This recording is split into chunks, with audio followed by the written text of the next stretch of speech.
म्याग्ना carta विश्व इतिहासमा प्रथम लिखित कानुनी दस्तावेजको रूपमा म्याग्ना कार्टालाई लिइन्छ।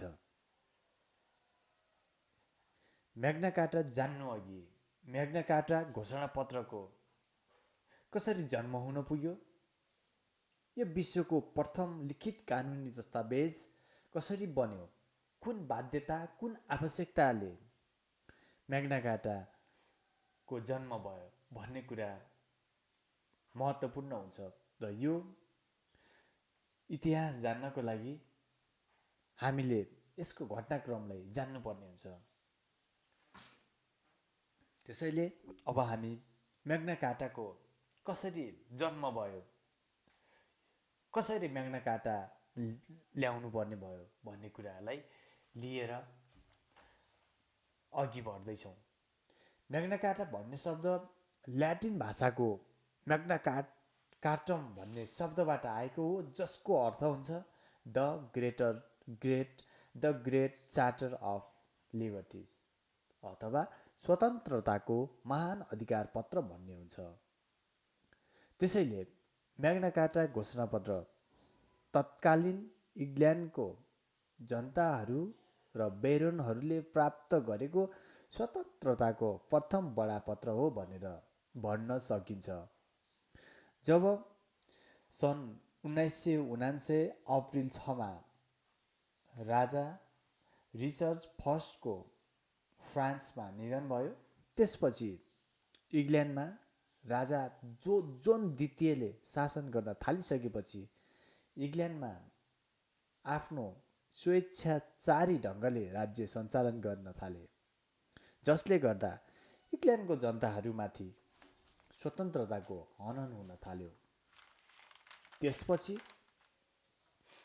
राजाले इङ्ल्यान्डको जनताहरूमाथि असमान ढङ्गले करहरू उठाउन थाले।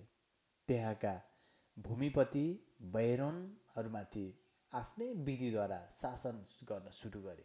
त्यति मात्रै नभएर राजाले स्वतन्त्र रहेको चर्चमाथि समेत हस्तक्षेप गर्न थाल्यो। यही क्रममा सन् 1205मा राजा जोन द्वितीय चर्चका प्रमुख पादरी अथवा आर्कियोबिसप जुन चाहिँ क्यान्टरबरी चर्चको प्रमुख पादरी पोप अथवा प्रमुख पादरी कसले बनाउने भन्ने विषयमा राजा जोन द्वितीय र पोप इनोसेन्ट तृतीय बीच विवाद भयो।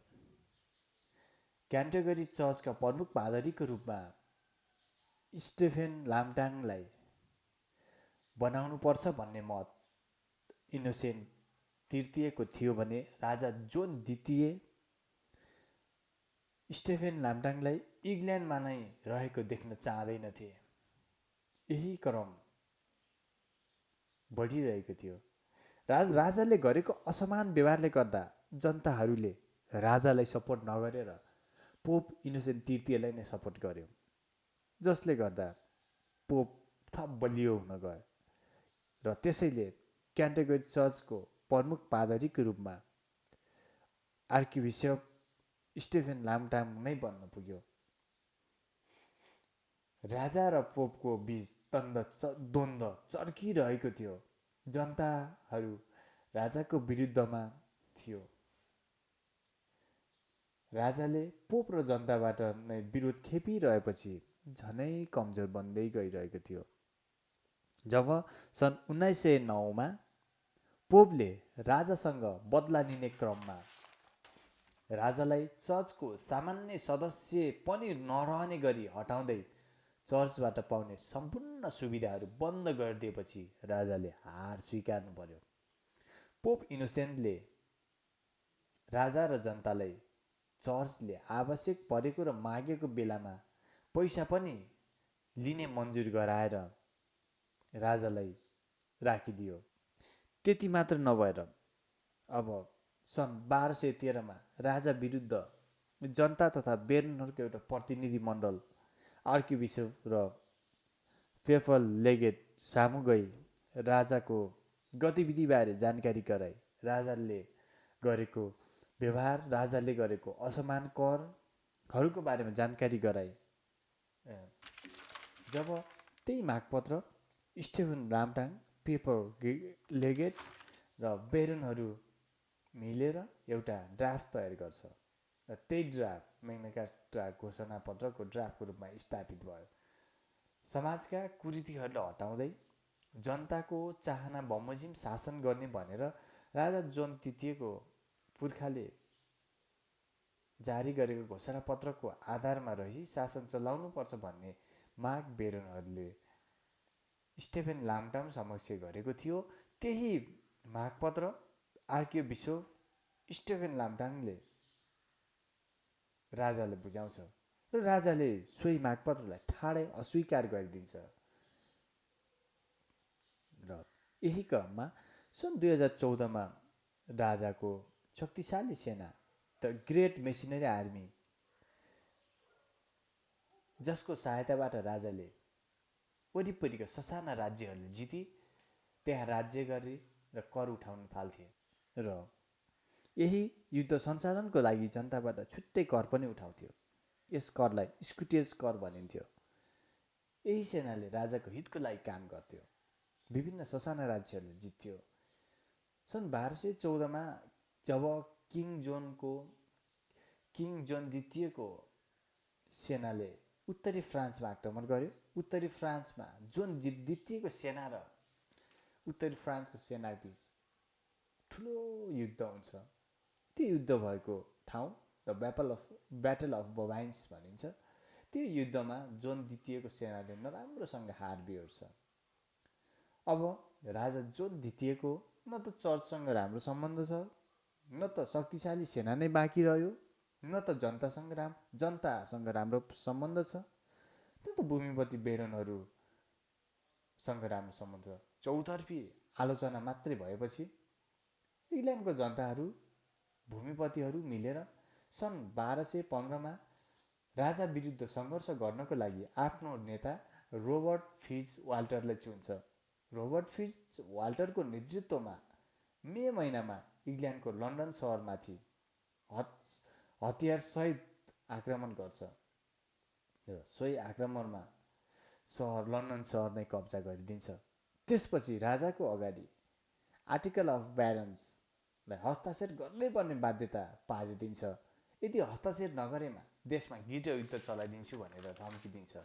त्यसपछि बाध्य भएर राजाले द आर्टिकल अफ ब्यारन्समा सिग्नेचर गर्नको लागि आफ्नो दरबारीहरू स्टेफन लामटाङ र बेरोनहरूको प्रतिनिधिसँग छलफल गरेर सन् 1215 जुन 10मा राजा जोनलाई रनिमेड भन्ने ठाउँमा सम्झौता हस्ताक्षर गर्न लगाए र 1215 जुन 15मा सम्झौता अनुसार शपथ गर्न लगाए। पछि राजा जोन, स्टेफन लामटाङ र बेरोनहरू बीच रेनिमेडमा भएको सम्झौता नै म्याग्ना कार्टाको नामले चिनिन थाल्यो।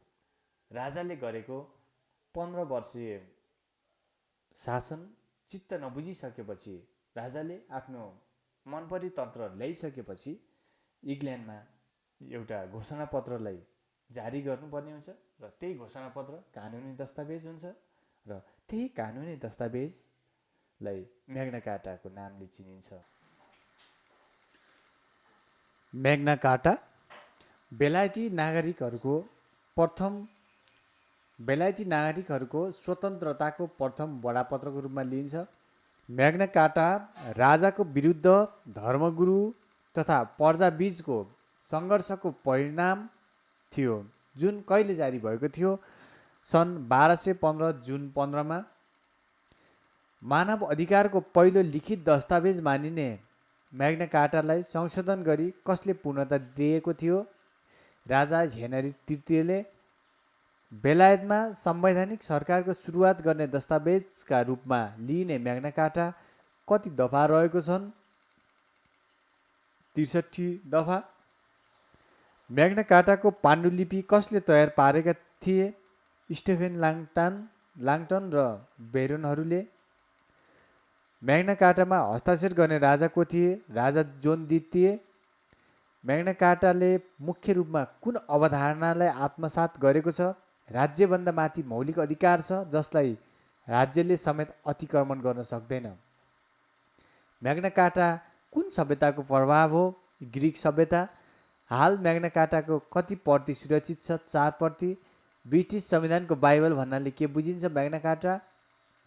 म्याग्ना कार्टाको मूल प्रति कुन भाषामा लेखिएको थियो? ल्याटिन भाषा। म्याग्ना कार्टामा कतिवटा शब्दहरू छन्? 4922 शब्द।